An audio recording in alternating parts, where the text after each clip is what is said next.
kami pakialam doon. Lumayas na sa Baw naman, parang wala tayong pinagsamahan. Ba't ka ba ganyan? Ano man lang ba yung makausap ko yung kapatid ko? Di boss, nilalasan niya na eh. Di ko... Gusto niya na uli pabalikin Iba yung sinasabi sa akin ni Kalabaw eh. Pensya ka na, kausapin ko lang ha. Sige lang, kapatid mo naman Salamat, salamat. Baka kasi kumalat to eh. Ano? Hindi kasi hinanap ko kasi yung titulo ng bahay nila. Inuutos ba sa'yo yan o sekreto nila yan? Wala, ako nga lang nakakalam nito. Sabihin mo sa akin kung sino yung totoong may-ari niyan. Tayo bibili niyang bahay na yan. Mga gar, tingnan niyo si Berto. Walis siya. Padaan lang tayo. Kausapin na rin natin. Bert! Ano, kamusta ka na? Ba't dito? Ha? Ganun dito. Napadaan lang ako eh. Nakita kita nagwawalis eh. Binidyoan ko na. Inutusan na nga rin. Para makita nila. Ano? Inutusan na nga rin. Eh yan naman ang gusto mo, di ba? Mas Kalabaw. Uy, Bert! Baw, huwag ka muna maingay, pwede ba? Tara dito. Ano ang problema mo dito? Ha? Sa amin na nakatira si Bert eh. Kinukumusta ko. Oy, Baw, kinukumusta ko lang si Bert. Kinukumusta ko lang kapatid ko. Ano ka ba? Padan lang yun. Wala na kami pakialam doon. Lumayas na sa Baw naman, parang wala tayong pinagsamahan. Ba't ka ba ganyan? Oh, saglit lang ha. 30 seconds na ha. Grabe ka naman ito. Pagkatapos ng 30 seconds, tatawagin ko sila boss. Hingi muna. Baw naman. Ikaw Bert, namayos ka. Nagtatrabaho ka na maayos dito ha. Napadaan lang si Kuya. Baw, Kahit na. Baw. Wala akong masamang intention sa inyo, okay? Ang ano ko lang, gusto ko lang kausapin yung kapatid ko. Sige, mag-usap kayo. Pero pagkalagpas ng 30 seconds, tatawagin ko si boss. Bahala ka dyan. Hindi kasi nito. Bahala kayo. Pakayabang naman ito. Parang walang pakikisama eh. Parang Bert, ligad dito, mag-usap tayo. Eh, ano ba kasing problema sa'yo, Bert? Ba't mo ba ginagawa yung mga maling gawain na hindi naman dapat ginagawa ng isang tunay na lalaki? Ano nga ako? May ano ka? May saltik ka? May plano nga kasi ako. Anong plano mo? Plano mo maging, ano? Pigilan yung tao, Tix, naglilinis eh. Dick, nakikiusap ako sa'yo, pare. Ano lang, usapin ko lang kapatid ko. Total, kaya naman na yung pinapaniwalaan niya eh. Ano man lang ba yung makausap ko yung kapatid ko? Di boss, nilalasan niya na eh. Di ko... Gusto niya na uli pabalikin Iba yung sinasabi sa akin ni Kalabaw eh. Anong sinasabi? Parang Yan, napadaan lang ako dito, Ray Dick. Napadaan lang ako dito. Tapos pagdaan ko, dito. nakita ko yung kapatid ko dito.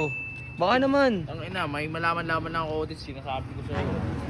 Usap. Sige, mag-uusap kayo, usap lang. Mag-uusap lang kami dito. Ito.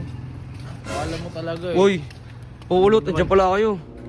Lucio, Brad. Walang gulo ha. Brad, ayoko kausap tong mga to eh. Baka pwede kong mausap kapatid ko. Di boss, may gawin ka na naman kung ano. Uy, pulot, manahimik ka nga. Ba't din kita mo na. kapatid niya yun, may karapatan siya dun.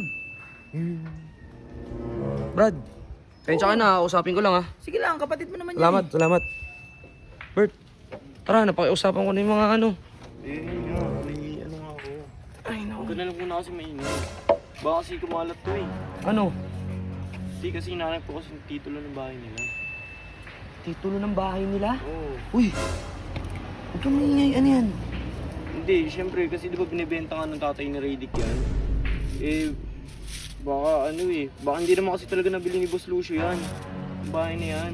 Kaya hinahanap ko kung titignan ko kung saan niya talaga nakapangalan. Uy, ano ba yan? Inuutos ba sa'yo yan o sekreto nila yan? Wala, ako nga lang nakakalam nito.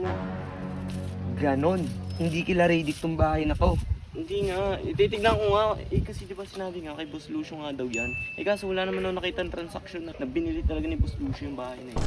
Ano sila dito, nangungupahan? Hindi ko nga alam, di pa ako sigurado. Kaya hinahanap ko nga yung titulo. Eh may nakita akong nakaraan, hindi naman yun.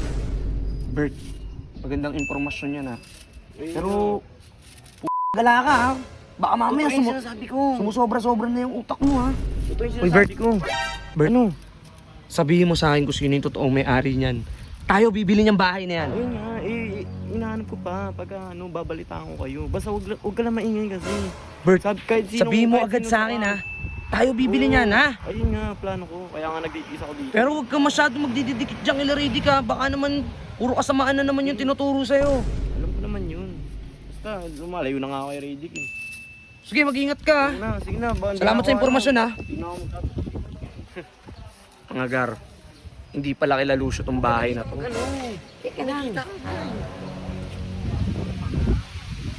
Hindi pala kila Lucio yung bahay na yun, mga gar.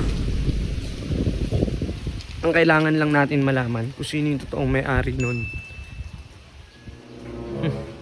Manda kayo sa akin. Kayong mga ganggang kayo, siguro panahon na para matigil na yung kasamaan ninyo. Mababawi ko rin yung sasakyan ko. At ako bibili ng bahay na yan.